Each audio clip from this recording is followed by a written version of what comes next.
Hey there. Subscribe to my channel. And also press this bell icon, so you never miss any new updates, cause whenever we upload new video you will get a notification on your phone.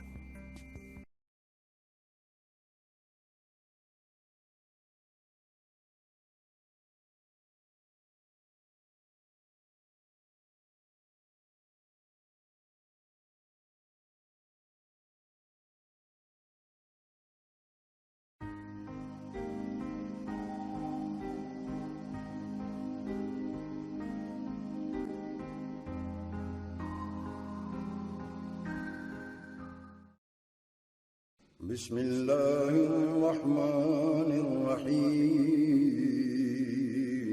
شروع اللہ کے نام سے جو بڑا مہربان نہایت رحم والا۔ الحمد لله نحمده ونستعينه ونستغفره ونؤمن به ونتوكل عليه ونعوذ بالله من شرور أنفسنا ومن سيئات أعمالنا من يهده الله فلا مضل له ومن يضلل فلا هادي له ونشهد أن سيدنا وسندنا ونبينا ومولانا محمدا عبده ورسوله أما بعد فأعوذ بالله من الشيطان الرجيم بسم الله الرحمن الرحيم يا أيها النبي إنا أرسلناك شاهدا ومبشرا ونذيرا وداعيا إلى الله بإذنه وسراجا منيرا صدق الله العظيم وصدق رسوله النبي الكريم ونحن على ذلك من الشاهدين والشاكرين والحمد لله رب العالمين۔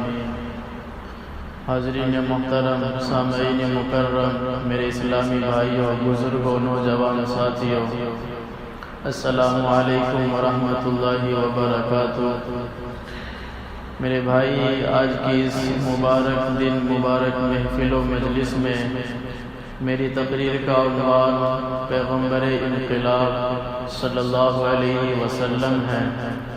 اللہ تعالیٰ سے دعا ہے کہ مجھے صحیح صحیح کہنے اور ہم سب کو اس پر عمل پیرا ہونے کی توفیق عطا فرمائے۔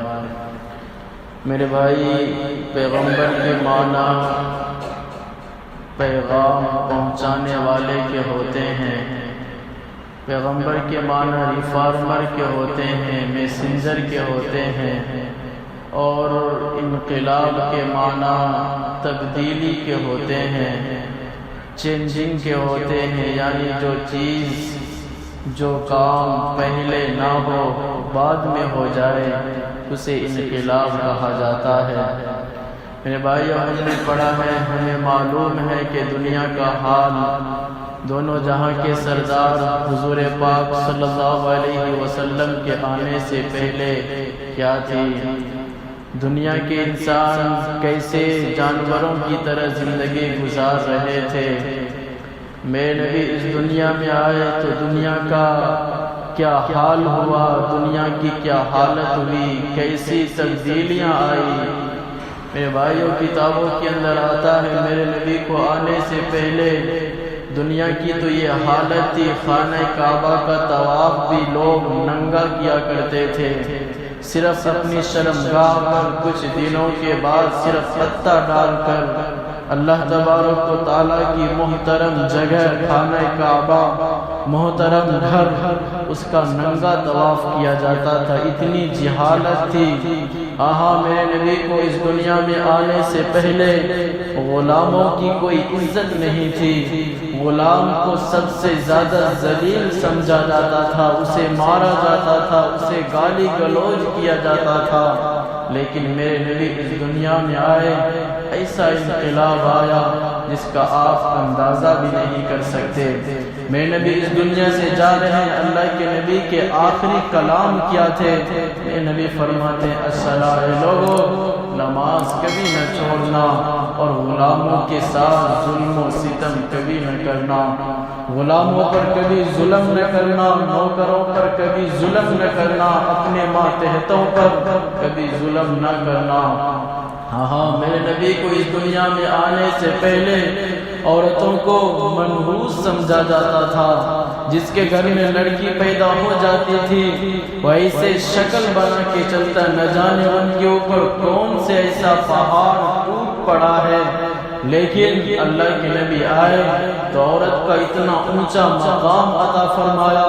میرے نبی نے فرمایا، اے لوگوں، اگر کوئی شخص کسی کی ماں بہن کے اوپر غلط نگاہ ڈالے گا، کل قیامت کے دن اللہ تبارک و تعالیٰ فرشتوں کے ذریعے اس کی آنکھ میں شیشہ پگھلا کر ڈال دیا جائے گا. میرے نبی کو آنے سے پہلے دنیا کی بد سے بدتر حالت تھی.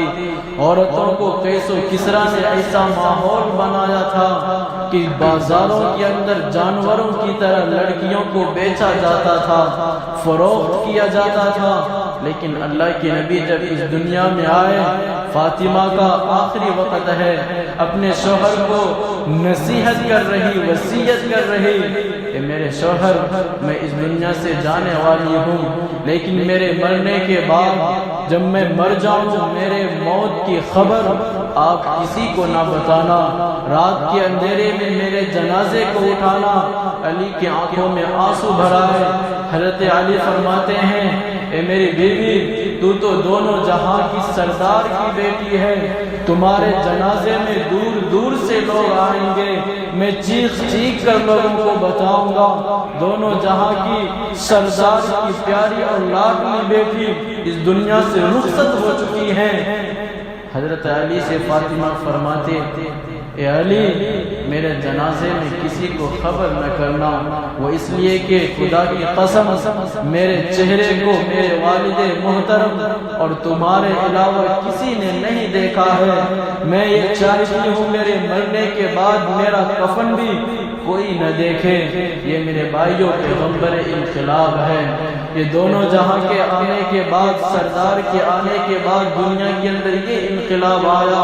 کیسا انقلاب دنیا کے اندر! میرے نبی کو آنے سے پہلے زمانے کا کیا حال تھا.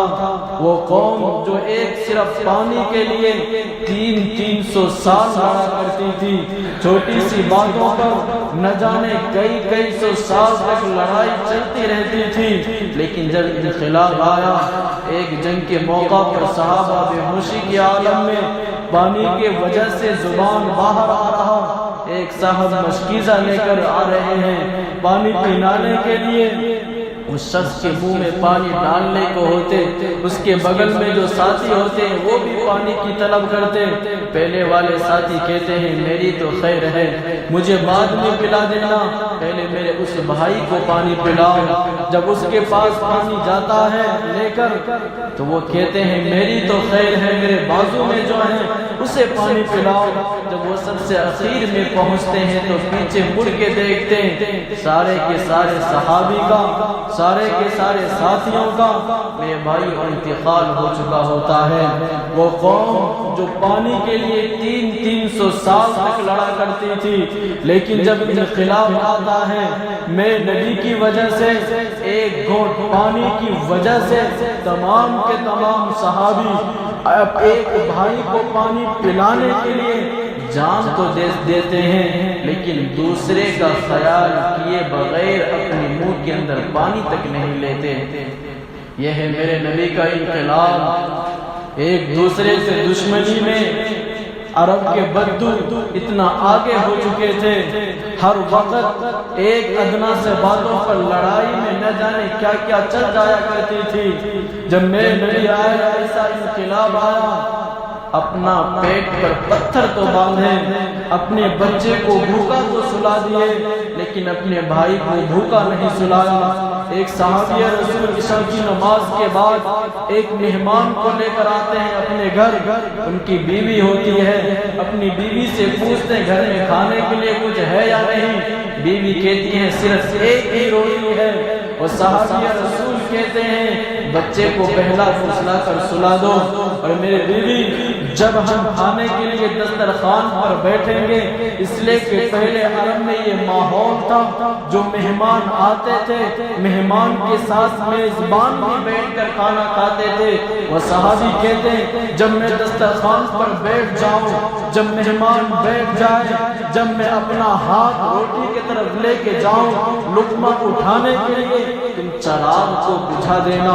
اس کی بیوی میرے بھائی ایسا ہی کرتی ہے، اور اندھیرے پہ اپنے مہمان کو خود بھوکا رہ کر پورا کا پورا روٹی کھلا دیتے۔ یہ ہے میرے نبی کا انقلاب، یہ ہے پیغمبر انقلاب۔ جو قوم ادنا سا باتوں پر لڑا کرتی تھی، لیکن میرے نبی آئے، ایسا انقلاب آیا۔ اپنا تو بھوک سے پوری رات گزاری، لیکن اپنے بھائیوں کو بھوکا نہ سونے دیا۔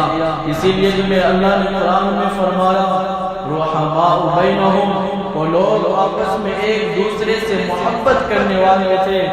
میرے بھائیوں، میرے نبی کا تو ایسا انقلاب آتا ہے جب میرے نبی نے فاران کی چوٹی پر کھڑے ہو کر اعلان فرمایا یا ایھا الناس انی رسول اللہ الیکم جمیعا، اے دنیا والوں میں تم سب کے طرف رسول بنا کر بھیجا گیا ہوں۔ عرب کے کسی شخص نے میرے نبی کے باتوں پر لبیک نہیں کہا۔ جب میرے نبی کا وفات ہوتا ہے، تاریخ گواہ ہے، میرے نبی کا ایسا انقلاب آیا، 1,84,000 صحابی میرے نبی کی وفات پر دھاڑے مار کر رو رہے تھے۔ یہ ہے میرے نبی کا انقلاب۔ ایسا انقلاب آیا، ایسا انقلاب عورت کو اتنے اونچے مقام پر میرے نبی نے پہنچایا۔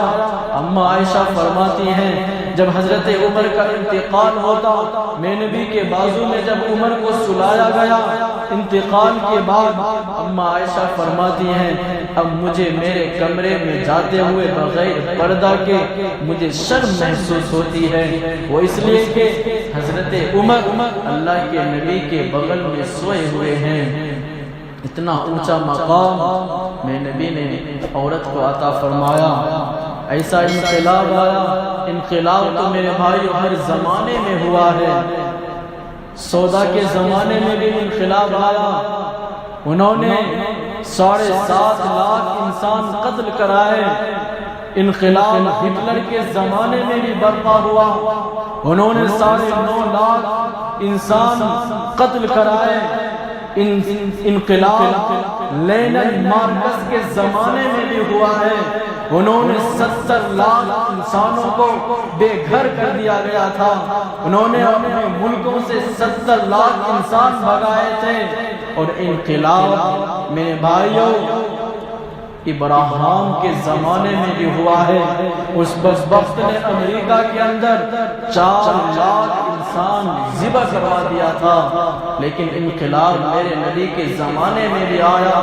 ایسا حبشے کا بدو، حبشے کا غلام بلال حبشی جب میرے نبی کے انقلاب کے سائے میں آئے، وہ چلتے تھے تو مکہ کے گلیوں میں، لیکن اس کی پاؤں کی آہٹ جنت میں سنائی دیتی تھی۔ لیکن میرے نبی کا سگا چچا ابو لہب انقلاب سے محروم رہ گیا، ہدایت سے محروم ہو گیا۔ میرا اللہ نے قرآن میں فرمایا تبت یدا ابی لہب، ابو لہب تو تباہ و برباد ہو گیا۔ اسے کہتے ہیں پیغمبر انقلاب۔ اور آپ کو بتاتا چلوں انقلاب کہاں سے کہاں پہنچا۔ میرے نبی کو آنے کے بعد دنیا کی حالت ہی بدل گئی، انسانوں کی حالت ہی بدل گئی۔ جو میرے نبی کے بات پر لبیک کہنے والے نہیں تھے، جب انقلاب آتا ہے میرے نبی کے بات پر نہیں بلکہ اشاروں پر جان دینے کے لیے قربان ہو جاتے ہیں۔ ایک شخص کے بارے میں آتا ہے وہ عصر کی نماز پڑھ کر بغیر دعا کیے ہوئے مسجد سے اٹھ کے چلے جایا کرتے تھے۔ ایک صحابی رسول روزانہ کا ان کا یہ معمول تھا۔ یہ بات میرے نبی تک پہنچتی ہے۔ اللہ کے نبی کو جب یہ بات معلوم ہوئی کہ فلاں بھائی فلاں صحابی عصر کی نماز کے بعد سلام کے بعد دعا کیے بغیر چلا جاتا، اللہ کے نبی اس شخص کو بلاتے ہیں، دریافت فرماتے میرے بھائی مجھے بتا تو صحیح نماز کے بعد بغیر دعا کیے ہوئے تو کیوں چلا جاتا؟ میرے بھائی اس واقعے سے ہمیں یہ بھی سمجھنا چاہیے جو لوگ آج دعا کے لیے ہاتھ تک نماز کے بعد نہیں اٹھاتے، یہ نماز ہم کس لیے پڑھتے ہیں، دعا کس لیے کرتے ہیں، ہمیں یہی معلوم نہیں۔ ذرا اس واقعے سے معلوم کرو جو آج جو لوگ کہا کرتے ہیں نماز کے بعد دعا مانگنا ضروری نہیں، ارے میرے بھائیوں دعا ہم اس لیے مانگتے ہیں، علماء فرماتے ہیں مثال کے طور پر سمجھاتے ہیں تم کسی کے یہاں کام کر رہے صبح سے شام تک، جب تمہارے اجرت لینے کا ٹائم آئے بغیر اجرت لیے تم اس گھر سے چلے جاؤ تو تم سے بڑا بے وقوف کون ہو سکتا ہے؟ ہم نماز اپنی ضرورتوں کو پورا کرنے کے لیے نماز پڑھا کرتے ہیں، اللہ کو راضی کرنے کے لیے عبادت کرتے ہیں، نماز پڑھ کر ہم اللہ کے سامنے عاجزی انکساری نہ کریں تو ہم سے بڑا بے وقوف کون ہوگا؟ بہت سارے ایسے ساتھی ہیں نماز کے بعد دعا کے لیے ہاتھ تک نہیں اٹھاتے۔ اللہ کے نبی اس صحابی سے کہتے میرے بھائی ذرا بتا تو صحیح تو نماز کے بعد دعا کیوں نہیں کرتا؟ وہ صحابی پہلے نہیں بولتے، میرے نبی 3 بار یہی الفاظ دہراتے ہیں میرے بھائی تو عصر کی نماز پڑھتا ہے لیکن دعا نہیں کرتا، تو کیوں چلا جاتا ہے؟ اس کے بعد 3 بار پوچھنے کے بعد وہ جواب دیتے ہیں، وہ کہتے ہیں یا رسول اللہ میں نماز کے بعد دعا اس لیے نہیں مانگتا ہوں، میرے پاس صرف ایک ہی کپڑا ہے، ایک چادر ہے، ایک لنگی ہے، میں نے اپنے گھروں میں ایک گڑھا کھود کے رکھا ہے۔ اللہ کے رسول جب میں عصر کی نماز پڑھنے کے لیے آتا ہوں اپنی بیوی کو اس گڑھے میں ڈال دیتا ہوں اور عصر کی نماز کے بعد بغیر دعا کیے میں اس لیے چلا جاتا ہوں، میں فوراً جا کر گڑھے میں داخل ہو جاتا ہوں، گڑھے کے اندر سے میں اپنا لباس اتارتا ہوں، اپنی لنگی کھولتا ہوں، اپنے چادر اتارتا ہوں، پھینک کر اپنی بیوی کو دیتا ہوں، وہ میری بیوی میرا کپڑا پہن کر وہ وضو کر کے نماز کے لیے کھڑی ہو جاتی ہے۔ میں اللہ کے رسول نماز کے بعد دعا اس لیے نہیں مانگتا ہوں، دعا مانگنے میں دعا کرنے میں مجھے لیٹ ہو جائے گی اور میری بیوی کی نماز کہیں قضا نہ ہو جائے۔ یا رسول اللہ میرے پاس میرے گھر میں صرف ایک ہی کپڑا ہے، وہ کپڑا کبھی ہم پہنتے ہیں کبھی میری بیوی پہنتی ہے۔ اندازہ کرو میرے بھائیوں اس صحابی کے گھر میں کیسا فخر و فاقہ ہوگا۔ یہ بات سن کر اللہ کے نبی کی آنکھوں سے آنسو جاری ہو جاتے ہیں، اللہ کے نبی رونا شروع کر دیتے۔ میرے نبی کا معجزہ ہوتا ہے ایک اونٹ یا چند اونٹ کپڑوں سے لدا ہوا اللہ کے نبی کے سامنے آتا، میں نبی فرماتے ہیں اونٹ والے سے میرے بھائی اس اونٹ کو یہاں نہ بٹھاؤ، ابھی جو صحابی اپنے حال دریافت کر رہے تھے اپنی حالات سنا رہے تھے اس گھر میں لے کر جاؤ۔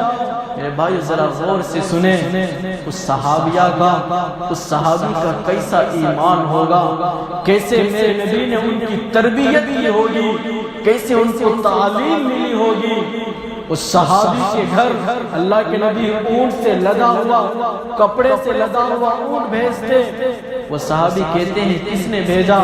اس کو کہا جاتا ہے دونوں جہاں کے سردار نے بھیجا ہے۔ ان کی بیوی باہر نکلتی وہ بھی پوچھتی ہیں کس نے یہ اونٹ بھیجا ہے، کپڑے سے لدا ہوا اتنا سارا سامان، اس کو بھی کہا جاتا ہے اللہ کے نبی نے بھیجا۔ اس کے بعد اس کی بیوی اپنے شوہر کو پکڑتی ہیں اور کہتی ہیں ہماری حال ہماری یہ غربت کا حال دونوں جہاں کے سردار کو کس نے سنایا ہے، ذرا مجھے بتاؤ تو صحیح۔ ان کے شوہر کہتے ہیں اے میری بیوی میں نے ہی بیان کیا ہے، میں بیان نہیں کر رہا تھا، اللہ کے نبی نے 3 بار ہم سے یہی سوال کیا، بات الگ ہے، میں نے اپنی داستان دونوں جہاں کے سردار کو سنا دیا۔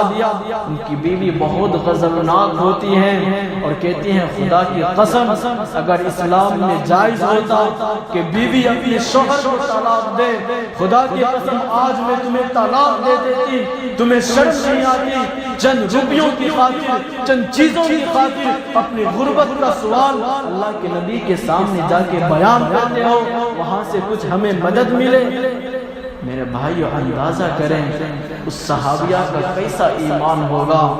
ہاں انقلاب آیا، میں نبی کو اس دنیا میں آنے کے بعد کیسا انقلاب، مکہ فتح ہوتا ہے، جس مکے کے اندر میں نبی کے گلے میں رسی ڈال کر کھینچا گیا تھا، جس مکے کے اندر میں نبی کے بدن پر نجاست ڈالی گئی تھی، غلاظت ڈالی گئی تھی، جب مکہ فتح ہوتا ہے دونوں جہاں کے سردار بلال حبشی سے کہتے اے بلال خانہ کعبہ کے چھت پہ چڑھ کر اعلان تو فرما۔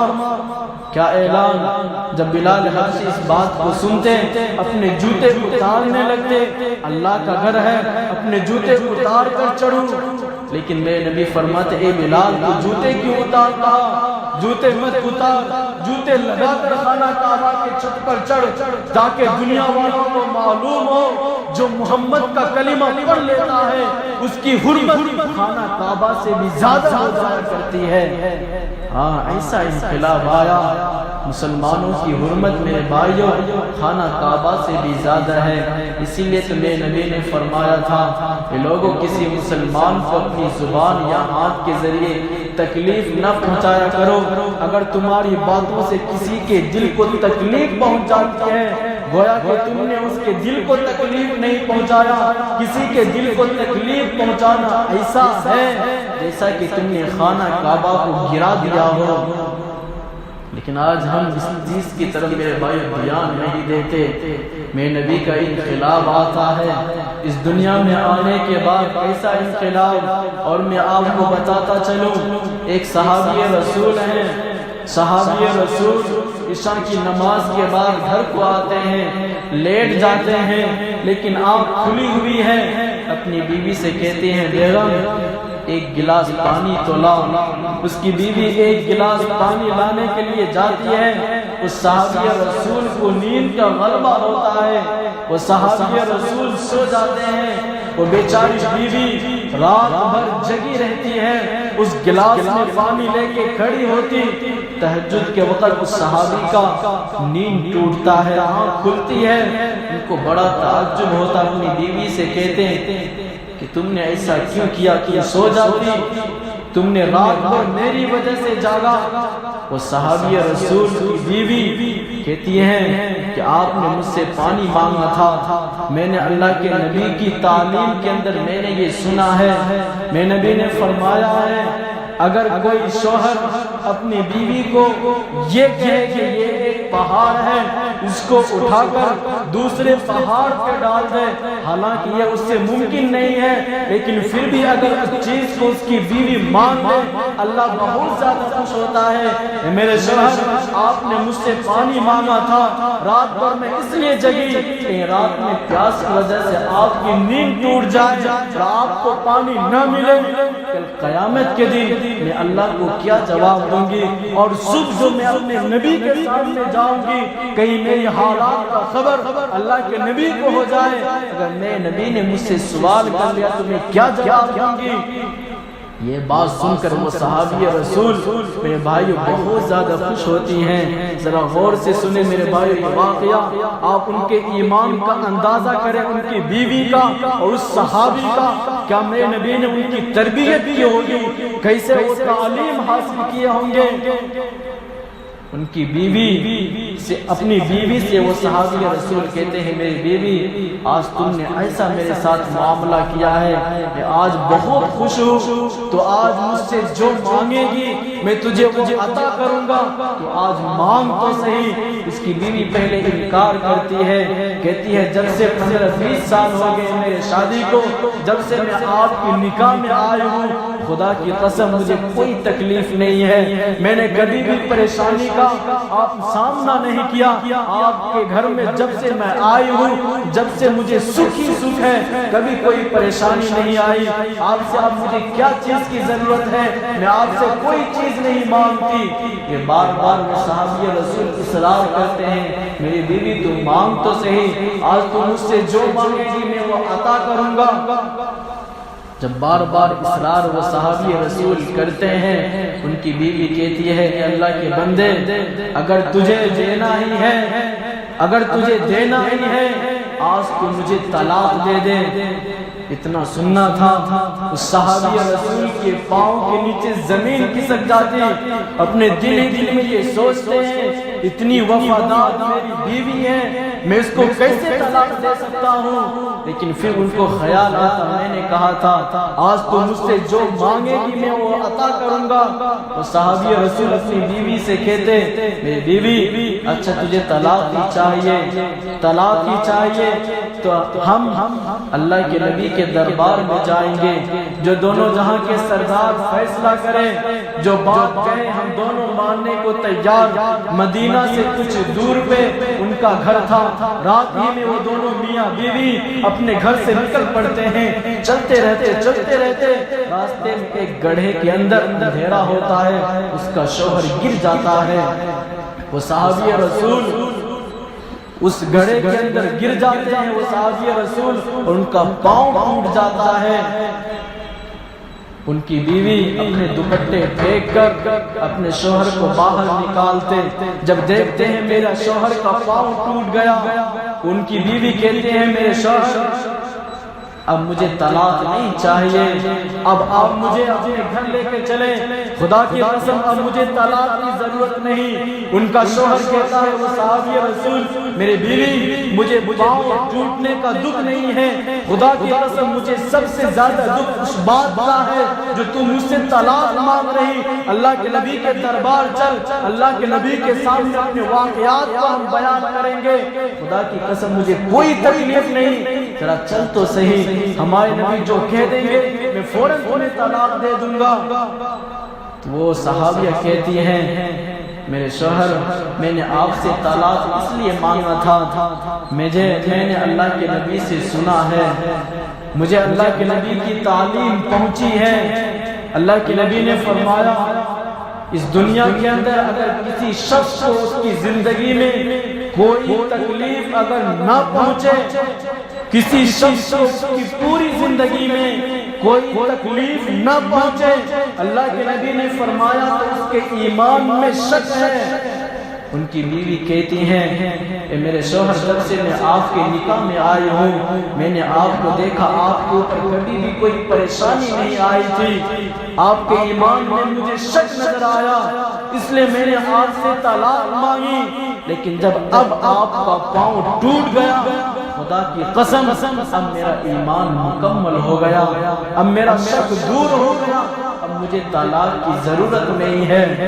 میرے بھائی اندازہ کریں اس صحابیہ کا کیسا ایمان ہوگا، طلاق کس چیز کے لیے مانگ رہی، کیسے میرے نبی نے ان کی تربیت کی ہوگی، ذرا اندازہ تو کریں یہ میرے نبی کا انقلاب، کیسا انہوں نے اللہ کے نبی سے تعلیم حاصل کی ہوگی۔ لیکن آج ہم نے تعلیم ہی کو چھوڑ دیا، دینی تعلیم ہی کو پسے پشت آج ہم نے ڈال دیا، بدبخت انگریزوں کی باتوں کو مان کر آج ہم مکاتب سے دور چلے جا رہے ہیں۔ جاؤ میں دور کی بات نہیں کر رہا، قلعہ منگل کے آپ گلیوں میں گزرو، 12 15 سال کے لڑکے، آوارہ لڑکے گلیوں میں پھرتے نظر آئیں گے، اسے ذرا آپ کلمے سنو، خدا کی قسم وہ 5 کلمے تک آپ کو نہیں سنا پائیں گے، میرے نبی کا حسب و نسب سے پوچھو آپ کو بیان نہیں کر پائیں گے۔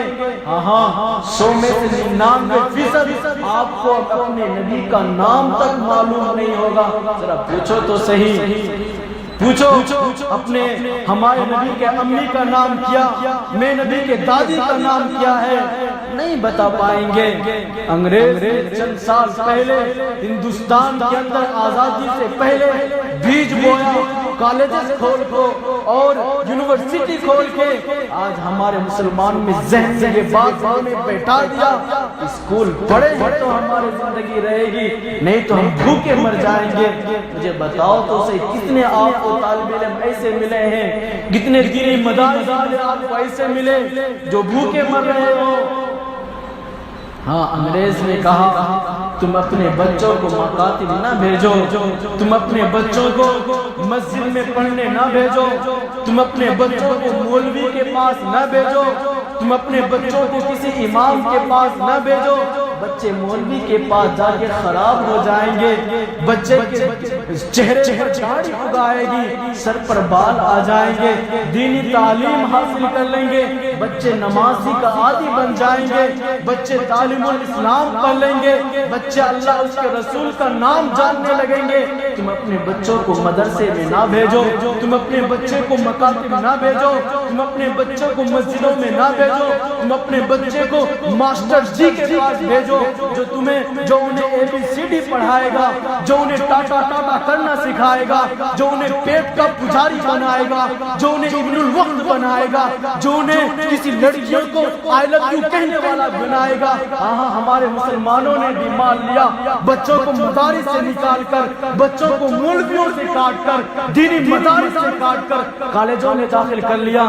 ہاں انگریزوں نے اسکول کھول دیے، کالج کھول دیے، اور چند دنوں کے بعد اسی بدبخت انگریزوں کی ایجاد کی ہوئی اسکول سے ایسے طالب علم کھڑے ہوئے جنہوں نے کہا نہیں چاہیے ہمیں یہ قرآن پرانے لوگوں کے قصے بیان کرتا ہے، نہیں چاہیے ہمیں یہ حدیث، یہ پرانے لوگوں کے قصے ہیں، غلطوں سے بھری پڑی ہے، نہیں چاہیے ہمیں علم فقہ، یہ بکواس کرتا ہے، ہمیں ٹائی چاہیے، ہمیں انٹرنیٹ چاہیے، ہمیں گاڑی چاہیے، ہمیں بنگلہ چاہیے، ہمیں گرل فرینڈ چاہیے۔ میں نے کہا اے مسلمان، تو نبی کے چہرے کو کیسے بگاڑے گا؟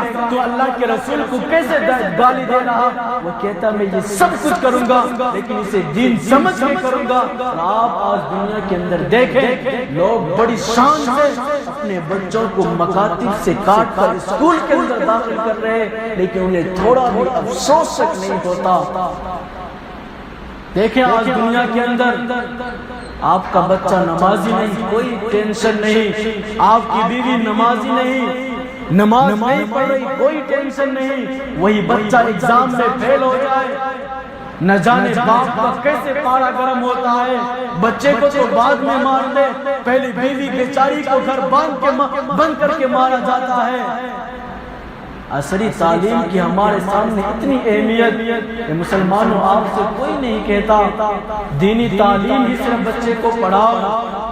چند دن پہلے ہم نے کسی بڑے عالم سے سنا، وہ فرماتے ہیں انہوں نے پورے ہندوستان کے اسکولوں اور کالجوں کے مسلمان بچوں کے لسٹ اٹھایا، انہوں نے وہ فرماتے ہیں 40 لاکھ مسلمان بچے ایسے ہیں جن کو اپنے ایمان میں اللہ اس کے رسول کے جو بیان کیے ان کو شک نظر آتا ہے۔ وہ فرماتے ہیں چند دنوں کے بعد ان کا یہ شک جو اسلام کی تعلیم میں ان کو شک نظر آتا، احکام میں شک نظر آتا، چند سالوں کے بعد یہ شک ان کے یقین میں بدل جائے گا۔ آج ہمارے مسلمان بچوں کا یہ حال ہے۔ کون کہتا آپ کو کالج میں بچوں کو نہ پڑھاؤ؟ ضرور پڑھاؤ، دونوں طرف میرے بھائی اپنے بچوں کو پڑھاؤ۔ آپ نے دنیا اپنے بچوں کا سوار دیا تو دین کا کیا ہوگا؟ میں نبی نے فرمایا تھا اے لوگو، کل قیامت کے دن اللہ تبارک و تعالی تمہارے بچے سے تو بعد میں سوال کریں گے، سب سے پہلے ان کے والدین سے سوال کریں گے۔ جو آج آپ کا بچہ شرابی بنا ہوا، جو آج آپ کا بچہ بے نمازی ہے، آپ سے سوال کرے گا تمہارے بچے تمہارے ماتحت تھا تو تم نے ان کو نماز کی دعوت کیوں نہیں دیا؟ تم نے اس کو اللہ اس کے رسول کے تعلیمات سے آشنا کیوں نہیں کرایا؟ تو اس وقت میرے بھائی ہم کیا جواب دیں گے؟ آج مسلمانوں کو اگر کہا جائے اپنے بچے کو مکاتب میں بھیجو، 10 منٹ میں کیا ہو جاتا ہے؟ کہتے ہیں نہیں، بچہ تھوڑا بڑا ہو جائے، بچے کے پاس ٹائم نہیں ہے، بچے پڑھ کے آتے ہیں، ہم ٹیوشن میں بھیج دیتے ہیں، عصر سے کے بعد مغرب کے بعد ہوم ورک کرتا ہے۔ اے مسلمانوں، تم نے اپنے بچوں کے لیے تو ٹائم نکال دیا، عصری تعلیم کے لیے اپنے بچوں کے ٹائم کو آپ نے فکس کر لیا، کبھی آپ نے سوچا نبی کی تعلیم کے لیے؟ کبھی آپ نے کچھ سوچا نبی کی جو تعلیم ہے، اللہ کے نبی نے جو تعلیم ہم تک نہ جانے کیسی کسی قربانیاں دے کے پہنچائے ہیں، اس تعلیم کے لیے ہم نے کیا سوچا ہے، کیا ٹائم نکالا؟ آج بچے مسلمان کو کہا جائے اپنے بچوں کو مدارس میں بھیجو، مکاتب میں بھیجو، مدرسے میں بھیجو، کہتے ہیں نہیں، تھوڑا بڑا ہونے دو، تھوڑا دکان کی خبر ہونے دو، تھوڑی بہت انگریزی انہیں سیکھنے دو، بچہ مکاتب میں جا کے برباد ہو جائے گا، عضو معطل بن جائے گا۔ میرے بھائیو ذرا دنیا کا ماحول پتہ چلیں، پتہ کریں آج سب سے اوپر کس لائن سے پڑے ہوئے انسان سب سے اوپر نظر آتے ہیں، اور مسلمان آج کہاں جا رہے ہیں؟ آج جو ہم گوگل میں سرچ کرتے ہیں، کبھی آپ نے سوچا ان کو بنانے والا کون ہے؟ کبھی سوچا؟ کیا ہمیں معلوم؟ بیکار کی باتوں میں آج ہم اپنے بچوں کی زندگی برباد کر رہے ہیں۔ خدا را میرے بھائیوں، اپنے بچوں کو مکاتب میں داخلہ کراؤ، اپنے بچوں کو دینی تعلیم سے جوڑو۔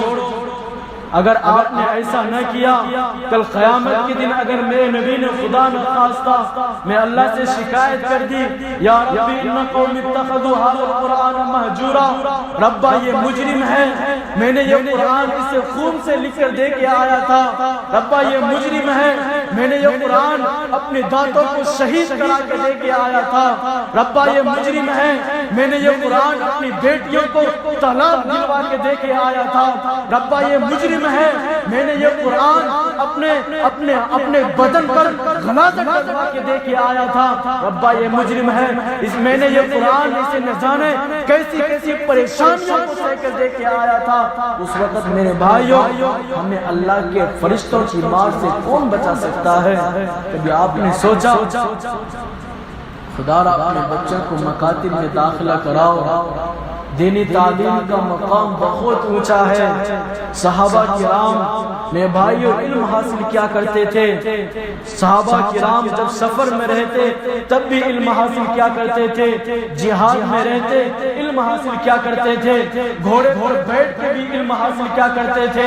اما عائشہ حجرہ کے اما عائشہ رضی اللہ تعالی عنہ کے باہر رات کو جاگ کر بھی صحابہ کرام علم حاصل کیا کرتے تھے۔ ایک ایک مسئلے پر صحابہ کرام پوری کی پوری راتوں کو گزار دیا کرتے تھے۔ ایک صحابی کے بارے میں آتا ہے جابر بن عبداللہ رضی اللہ تعالی عنہ، ان کے بارے میں آتا، ان کو پتہ چلتا ہے ایک حدیث فلاں شخص کے پاس ہے، انہوں نے نئی اونٹنی خریدی، جا کے 1 مہینے کا سفر کرتا ہے، فلاں شخص کے پاس جاتا، اندر والے نے پوچھا، وہ صحابی جا کر ان کے گھر کے کھنڈی کھٹکھٹا رہا، اندر والے پوچھتے ہیں کہ کون؟ کہتا ہے جابر بن عبداللہ۔ کہتے ہیں مجھے بلا لیتے، آپ اتنی پریشانیوں کو اس کی برداشت کیے، آپ جانتے ہیں کہ جابر بن عبداللہ کون ہے؟ جابر بن عبداللہ بن حرام کا بیٹا، آپ جانتے ہیں عبداللہ بن حرام کون ہے؟ میں نبی کی حدیث ہے، میں نبی نے فرمایا اللہ تبارک و تعالیٰ تمام کے تمام انسانوں سے پردے کے پیچھے بات کرتا ہے، لیکن جابر سے اللہ تبارک و تعالیٰ نے آمنے سامنے بات کی ہے۔ کیوں کی ہے؟ یہ اللہ کے نبی کے ساتھ جا کر اللہ کے راستے میں شہید ہو گئے تھے، اپنی 6 بیٹیوں کو چھوڑ کے چلے گئے تھے، انہی کا بیٹا بن عبداللہ اپنی 6 بہنوں کی کفالت کرتا تھا، اللہ کے نبی کے ساتھ جہاد میں جاتا۔ اب دیکھو تو صحیح، علم حاصل کرنے کے لیے 1 مہینے کا سفر کیا ہے، ان کے دروازے پہ پہنچا ہے، وہ کہتے ہیں میں نے سنا ہے اللہ کے نبی کی ایک حدیث آپ کے پاس ہے، خدا کی قسم مجھے وہ سنا دو۔ ان کے سنایا جاتا ہے اے مسلمانوں، اللہ کے نبی کے 400 صحابہ صفے کے چبوترے میں پڑے رہتے تھے، کس چیز کے لیے؟ علم حاصل کرنے کے لیے۔ اللہ کے نبی کی زبان سے کچھ نکلے گا، ہم علم حاصل کریں گے، اور کتابوں کے اندر آتا ہے صحابہ کرام راستوں میں پڑے رہتے تھے، لوگ سمجھتے تھے مرغی کا دورہ ہے، مسلمانوں مرغی کا دورہ نہیں، بھوک ہوا کرتی تھی، اور اس بھوک کے اندر رہ کر حضرت ابو ہریرہ حدیث یاد کیا کرتے تھے۔ یہ ہے علم کی اہمیت۔ ہاں میرے بھائیوں، علم کی شان کو سمجھو، ورنہ جہاد فساد بن کے رہ جائے گا۔ علم کی شان کو سمجھو، ورنہ تبلیغی جماعت ایک عام سے سپاٹا بن کے رہ جائے گا۔ میرے مسلمانوں، تصوف کو سمجھو، ورنہ یہ تصوف ایک خرافات بن کے رہ جائے گا اگر ان کے پیچھے علم کھڑا نہ ہوا۔ یہ علم ہے جس نے تلوار کو جہاد بنا دیا، یہ مولانا الیاس کا علم تھا جس نے تبلیغی جماعت کو مشرق سے مغرب تک پہنچا دیا۔ یہ تصوف کا علم ہے جنہوں نے میرے بھائیوں اللہ تبارک و تعالیٰ تک پہنچنے کا ان کا ذریعہ بنا دیا۔ اگر ان کے پیچھے علم کھڑا نہ ہوتا خدا را علم کی شان کو سمجھو، اپنے بچوں کو مکاتب میں بھیجو۔ خدا کی قسم، میں نبی کی حدیث ہے، اگر کوئی شخص اپنے بچوں کو مدارس یا مکاتب یا مسجدوں میں داخلہ کرواتا ہے، میرا اللہ فرشتوں کے سامنے جا کر کہتا ہے اے میرے فرشتوں، میرا فلاں بندے کا نام جہنم سے نکال کر جنت میں لکھ دو، کیونکہ یہ علم کے اس صحرا میں چل پڑا ہے جس صحرا میں گرنے والا سیاہی بھی آسمان پہ نور بن کے چمکتا ہے۔ خدا را علم دین کی طرف میرے بھائیو ہم رجوع کریں، اپنے بچوں کو علم دین حاصل کرائیں، تھوڑا ٹائم اپنے بچوں کا نکال کر مدارس میں بھی بھیجیں، مکاتب میں بھیجیں، مسجدوں کے اندر بھی بھیجیں۔ اگر پھر بھی اگر آپ کے پاس اپنے بچوں کو بھیجنے کا مدارس میں ٹائم نہیں ہے، مکاتب میں ٹائم نہیں ہے، ٹیوشن پڑھوائیں، آپ کے محلے میں ہر محلے میں آج پڑھانے والے ہیں، وہ کم سے کم کرائیں۔ 10 لازہ میں 15 لازہ میں کچھ نہیں جاتا، لیکن آپ کی زندگی، آپ کے بچے کی زندگی میرے بھائیو آباد ہو جائے گی۔ علم دین کی طرف میرے بھائیو رجوع کریں، اگر ایسا نہ کیا اس سے بھی بدتر ہمارا حال ہونے والا ہے۔ جو آج بچے اپنے والدین کو گندا گندا سامنے میں گالی دیتے ہیں، اگر یہ کالج کی میرے بھائیو دین ہے، یہ یونیورسٹی کا دین ہے، جو آج آپ کے بچے آپ کی میرے بھائیو عزت نہیں کر رہے۔ اپنے بچوں کو مکاتب میں بھیجو، اس کے بعد ان کا ثمرہ دیکھنا۔ کسی کالج میں یہ نہیں سکھاتا کہ اپنے گھر میں جا کر سلام کرو، وہ یوں ٹاٹا ٹاٹا کرنا سکھاتے ہیں۔ کسی کالج میں یہ نہیں سکھاتا اپنے ماں کے سامنے، اپنے باپ کے سامنے اونچی آواز میں باتیں نہ کرو، یہ مدارس میں مکاتب میں سکھایا جاتا ہے۔ خدا را اس چیز کی طرف دھیان دیں، اپنے بچوں کو مکاتب میں داخلہ کرائیں، اپنے بچوں کو علوم دینیہ سے جوڑیں۔ اگر آپ ایسا کریں گے تو چند دنوں کے بعد اس کا پھل میرے بھائی آپ کو فوراً سمجھ میں آئے گا، نظر آئے گا۔ اس مختصر سی باتوں پر میں اپنی باتوں کو سمیٹتا ہوں۔ اللہ تعالی ہم سب کو کہنے سننے زیادہ عمل کی توفیق عطا فرمائے۔ وآخر دعوانا الحمدللہ رب العالمین۔ جو حضرت نے پڑھے سنت پڑھ لیں۔